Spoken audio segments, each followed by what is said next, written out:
de savoir ce qui vous a le plus, au fond, comme vous l'avez dit vous-même, touché, puisque je fais partie des gens qui considèrent que le travail intellectuel, académique, scientifique, philosophique, implique aussi un engagement affectif. Et donc je travaille à partir de l'affectivité, en même temps que contre certaines formes d'affectivité. Donc la discussion à partir de ce qui nous affecte est quelque chose qui me semble un bon point de départ. Donc je suis contente de savoir ce qui vous a le plus intéressé, interpellé, aussi touché dans ces différents moments. Alors on va laisser de côté Il faut s'adapter, qui est le premier ouvrage récent qui m'a un peu amené à écrire les deux autres, du Cap aux grèves et de la démocratie en pandémie, mais j'en dis effectivement un mot. J'ai écrit ce livre-là, le livre jaune du Cap aux grèves, parce que j'avais écrit Il faut s'adapter. Je n'aurais jamais écrit ce livre si je n'avais pas écrit Il faut s'adapter. J'explique quand même rapidement. Le livre que j'avais publié en janvier 2019 dans la collection RFSC, Il faut s'adapter, était un ouvrage sur lequel j'ai travaillé pendant 10 ans, à peu près. J'essayais de cerner ce qu'était le nouveau libéralisme, le néolibéralisme, et j'ai découvert que parmi ces sources, il fallait remonter aux années 30 américaines. J'ai pas le temps d'expliquer ici, et l'un des théoriciens intéressants et méconnu, mal lu, peu lu, avait rencontré sur sa route un autre théoricien, un philosophe américain, John Dewey, qui lui a très bien vu le danger de cette pensée politique et a promu contre ce danger une radicalisation de la démocratie. Et donc j'ai publié tranquillement cet ouvrage, pensant et espérant qu'il aurait un tout petit peu d'impact dans le milieu académique, dans le milieu des gens qui s'intéressaient au néolibéralisme. C'était en tout cas notre espoir avec mon éditeur, Eric Vigne. Et puis en fait, les choses ont complètement basculé. Je devais rendre l'ouvrage en seuil de l'été. Évidemment, j'étais en retard, comme souvent dans ces cas-là. Les gens sont souvent en retard quand ils doivent remettre un manuscrit, vous pouvez l'imaginer. Donc j'ai perdu du temps. Puis finalement, bref, l'ouvrage est sorti au moins 1 an ou 6 mois trop tard. Mais en fait, il est sorti dans un moment historique parfait pour le livre en réalité, puisqu'il est sorti en pleine crise des Gilets jaunes. Donc pour moi, c'était très étrange, puisque quand j'ai vu le début de ce mouvement des Gilets jaunes, au début j'ai regardé à la télévision, ensuite je suis allée dans les manifestations, d'abord à Paris puis à Bordeaux. C'était très étrange, puisque les thèmes qui étaient mis en exergue par les manifestants étaient exactement les thèmes dont il était question dans mon ouvrage. Et ça a été un moment un peu pour moi perturbant, parce que je suis restée donc dans un moment de préparation à la sortie du livre, comme ça, où je me suis dit qu'est-ce que ça va donner la sortie de ce livre dans cette actualité. Et en fait, nous ne savions pas trop, mon éditeur était un peu inquiet parce qu'il y avait peut-être même des problèmes d'approvisionnement des livres, etc. Enfin, on ne savait pas du tout où on allait. Et en réalité, dès le début du service de presse, en fait, il y a eu un succès médiatique considérable du livre.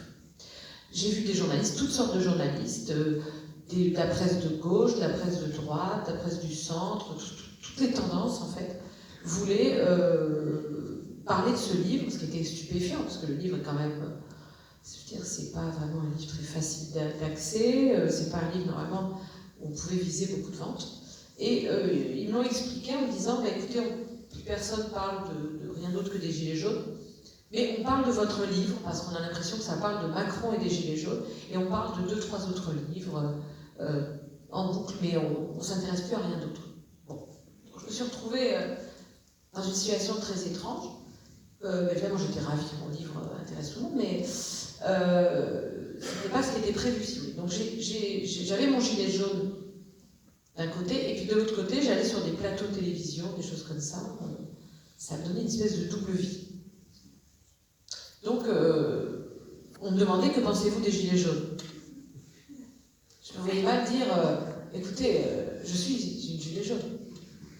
C'est d'abord pour plusieurs raisons. D'abord parce que ça aurait été quand même une espèce de coup de théâtre sur le plateau de télévision un peu particulier. Je je n'étais pas habillée clairement en gilet jaune. Vous voyez, quand je venais, je n'avais pas tellement la tête de l'emploi. Et puis, plus profondément, je pense que je n'étais pas à l'aise.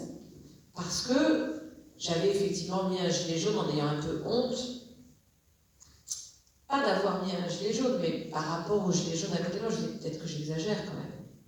Peut-être que je mets un gilet jaune, c'est un peu ridicule en fait. Peut-être que je ne suis pas une gilet jaune. Qu'est-ce qu'un gilet jaune?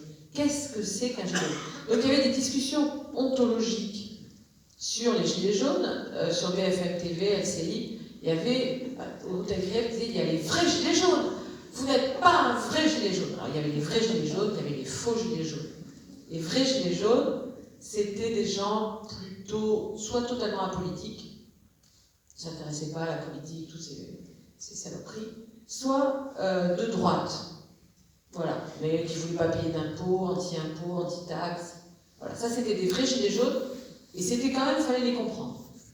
Et les faux gilets jaunes, c'est ceux qui étaient militants pour les droits de l'homme, pour les migrants dont on parlait tout à l'heure, qui étaient à la France insoumise. Ça c'était les faux gilets jaunes.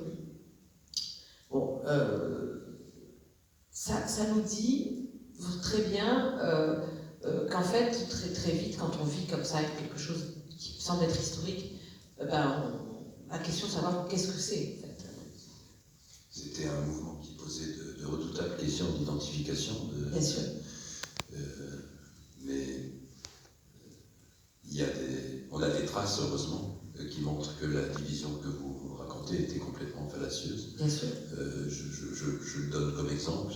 Si vous allez voir un film à caractère autobiographique du cinéaste Jean-Pierre Thorne, qui s'appelle L'âpre parfum des immortels, vous y trouverez la séquence d'un rond-point qui a été filmé le 8 décembre dans la Sarthe, c'est-à-dire très très vite par rapport à un mouvement qui surgit le 17 novembre. Et vous avez là l'exemple vivant de Gilets jaunes qui déjoue complètement la fausse classification médiatique que vous venez d'établir. Il y avait une hétérogénéité extraordinaire de ce mouvement qu'on a retrouvé dans les mouvements de cet été, dans le mouvement de cet été contre le pass sanitaire. Et à nouveau, j'ai manifesté à plusieurs reprises contre le pass sanitaire. Et alors, de la même manière, c'était extrêmement hétérogène. Toutes sortes de gens. Une caricature émerge dans les médias, celle du bon gilet jaune, celle du faux gilet jaune, j'en ai parlé. Moi, évidemment, pour la première fois de ma vie, je suis projetée dans des plateaux, télévision, radio, table ronde. Vous imaginez que je n'ai pas forcément les moyens de faire face à tout ça, donc je rends aussi par rapport à mon éditeur. Vous savez, quand on signe un contrat d'édition, on a un contrat moral aussi avec son éditeur, on doit tout faire pour donner ses chances à l'ouvrage. Et on doit un peu jouer le rôle de la promotion. Donc, pour plein de raisons, parce que tout ça a été très compliqué, parce que je ne savais pas très bien où j'allais, j'ai complètement dissimulé le fait que j'étais dans les gilets jaunes. Donc effectivement, c'était une période très bizarre. Cet été, j'ai manifesté contre le pass sanitaire. Et de la même manière, il y avait une très grande hétérogénéité des gens qui étaient là autour de moi. J'ai par exemple été dans les manifestations à Marseille. Il y avait des gens dont on pouvait supposer, si on s'appuie sur certains marqueurs, à partir de certains préjugés sociaux que j'ai, qu'ils étaient plutôt d'extrême droite, probablement. Voilà, je les ai aperçus, des gens qui semblaient plutôt dans des références au Front National, ce genre de choses. Mais les gens qui étaient tous autour de moi n'étaient pas manifestement d'extrême droite. J'avais à côté de moi des infirmières qui avaient donné 30 ans de leur vie à l'hôpital et à des gens extrêmement vulnérables et qui étaient extrêmement attachés aux soins. J'avais à côté de moi des instituteurs, des institutrices, des pompiers, des jeunes journalistes, des gens de toutes sortes, des gens militants des droits de l'homme, etc. Donc en fait, de manière similaire au mouvement des Gilets jaunes, il y a eu dans ce mouvement contre le pass sanitaire un mouvement massif. Je rappelle, on suppose qu'il y avait jusqu'à 500 000 personnes le samedi, en France, peut-être même plus, en plein été. C'est quelque chose d'incroyable. Et ça a été très rapidement Alors là, il n'y avait pas le bon manifestant contre le pass sanitaire cette fois-ci. Le bon manifestant contre le pass sanitaire, pourtant il était tout trouvé, hein, c'était une infirmière avec une blouse blanche, etc. Alors là, elle a totalement disparu du discours. Il n'y avait que le mauvais manifestant dangereux qui était forcément d'extrême droite ou en train de basculer gentiment vers l'extrême droite ou déjà d'extrême droite mais ne s'en rendant pas encore compte.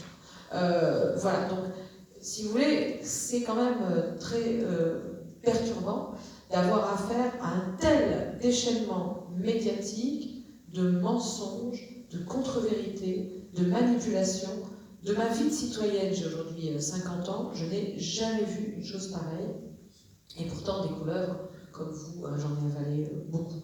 Et là, vraiment, depuis donc le 17 mars 2018 jusqu'à aujourd'hui, oui, j'ai été poussée à 2 livres d'intervention parce que trop, c'est trop. Et donc, dans un premier temps, j'ai eu la promotion du livre gris avec son petit liseré bleu, tout en élégance, bien habillé, chignon bien fait, tapis rouge. Donc, une centaine d'interviews, j'étais la future star. Tout le monde m'adorait. Les journaux, les grands journaux, les télévisions, etc. J'étais courtisée par mail par les feuilles de chou d'extrême droite, d'extrême gauche, tout ce que vous voulez. Il y avait sûrement plein de gens qui me critiquaient, hein, évidemment. Voilà. Mais en gros, j'étais très bien partie, un bon produit. Au bout d'un moment, si vous voulez, tout ça m'a totalement écœurée, et donc j'ai décidé de dire que j'avais été dans le mouvement des Gilets jaunes, et moi qui avais fait ce beau livre gris avec le liseré bleu, j'ai voulu faire ce petit livre jaune pour dire que j'avais eu ce gilet jaune infamant, que je l'avais porté, et que j'avais porté parce que j'avais écrit ce livre, parce que j'avais écrit le livre gris. Et donc, voilà, il y a eu ça, c'est ça que j'ai voulu faire. Et ensuite, enfin, je ne voulais pas écrire ce livre, évidemment, vous imaginez, j'avais autre chose à faire, mais au bout d'un moment, c'est devenu une nécessité vitale.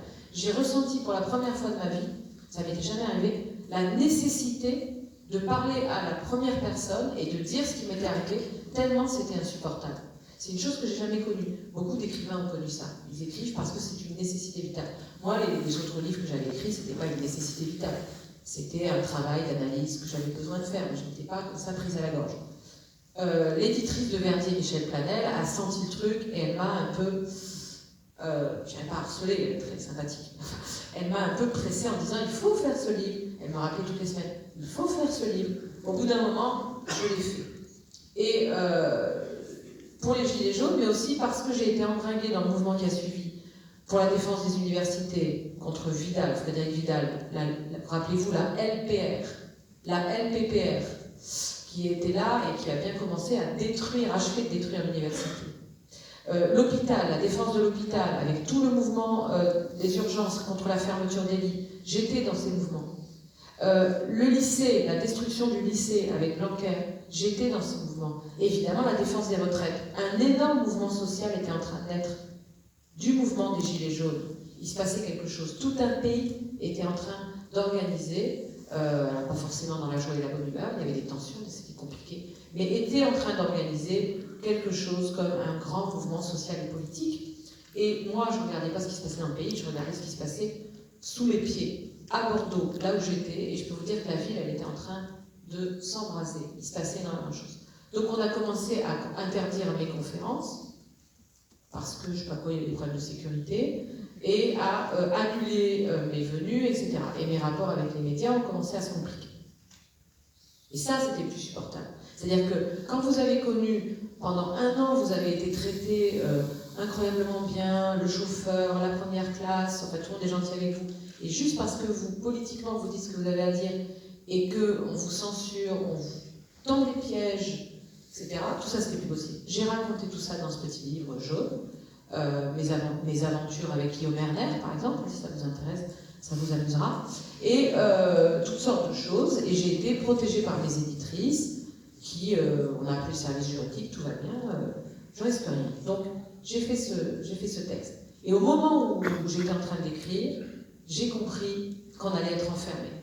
Nous, tous les gens qui étaient sur, entre guillemets, les barricades, barricades bien gentilles, nous allions être enfermés, et nous allions être enfermés pour longtemps. Et ça, je l'ai compris au moment où j'étais en train de finir le livre.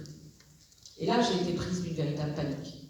C'est-à-dire que j'ai eu le sentiment d'être enfermée par le pouvoir que j'étais en train de combattre. Enfermée chez moi. Un sentiment carcéral. En plus, je reviens sur le lapsus. La prison, je connaissais, puisque mon propre père avait été enfermé pendant 5 ans pour des raisons absolument pas politiques, mais pour des raisons purement pénales. Et donc, tout ce qui est carcéral, c'était pas forcément quelque chose qui... Enfin, j'allais pas forcément faire des tartes aux pommes et ce genre de choses comme ont fait beaucoup de gens dans mon milieu en se disant c'est formidable de se retrouver tranquille à la maison. Vous voyez, c'est pas comme ça que je l'ai vécu. C'était insupportable, en fait. Donc, je me suis retrouvée, voilà, le livre, j'étais en train de finir de l'écrire, je l'ai entièrement réécrit depuis cette histoire, et en le réécrivant, c'est incroyable, j'ai vu qu'un mot qui revenait plusieurs fois, c'était le mot confinement. Et ça, c'était complètement incroyable.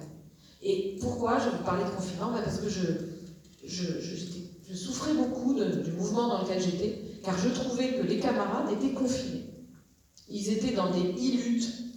Ils n'arrêtaient pas de faire des trucs par numérique depuis leur petit foyer. Et je disais, on ne pourra pas s'en sortir si on n'a pas vraiment une vie sociale dehors, dans les lieux, collectivement, physiquement, si on ne se déconfine pas en quelque sorte. Je n'avais pas dit comme ça, mais c'est quasiment.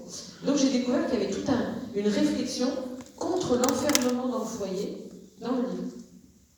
Et alors évidemment, je l'ai amplifié dans la réécriture, mais c'est vrai que c'était un peu saisissant. Et c'est pour ça que ça finit le 17 mars 2020, donc le jour 1 de l'enfermement.